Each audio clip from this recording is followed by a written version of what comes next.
Hand in hand India వాళ్ళ తరఫున మనకు ఆధార్ ఫైనాన్స్ వారు మన దగ్గరికి ఒక ప్రాజెక్ట్కి వచ్చారు సార్. ఈ 200 స్టూడెంట్స్లో 90% ప్లేస్మెంట్స్ అనేది ఇచ్చాం సార్.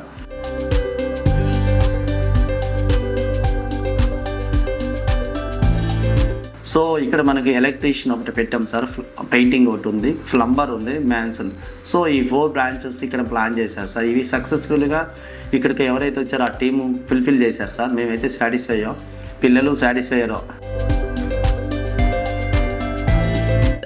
హ్యాండ్ ఇన్ ఆ కంపెనీ వారు మా ఊరికి విజిట్ చేయడం జరిగింది. ఒక డెమో క్లాస్ చూసాము. ఆ డెమో క్లాస్లో మా ట్రేడ్ వచ్చేసి పెయింటింగ్ తీసుకోవడం జరిగింది. ఇక్కడ లోకల్గా ఉన్న కంపెనీస్కి ఆ పెయింటింగ్ అనే ఒక అట్రాక్షన్తో ఆ ట్రేడ్ తీసుకోవడం జరిగింది. ఆ 45 days ట్రైనింగ్ అన్నారు. ఆ 45 days ట్రైనింగ్ తీసుకున్న తర్వాత జాబ్ ఆపర్చునిటీస్ కూడా వాళ్ళే ఇస్తానన్నారు. ఆ జాబ్ ఆపర్చునిటీస్ జాయిన్ అయిన తర్వాత జాబ్ వచ్చింది మాకు. పర్ మంత్ వచ్చేసి 15,000 మాకు శాలరీ ఇస్తున్నారు. దాని ద్వారా మా లైఫ్ మా ఫ్యూచర్ బాగుండిద్ది అన్న ఉద్దేశంతో స్టేబుల్గా ఉన్నాం.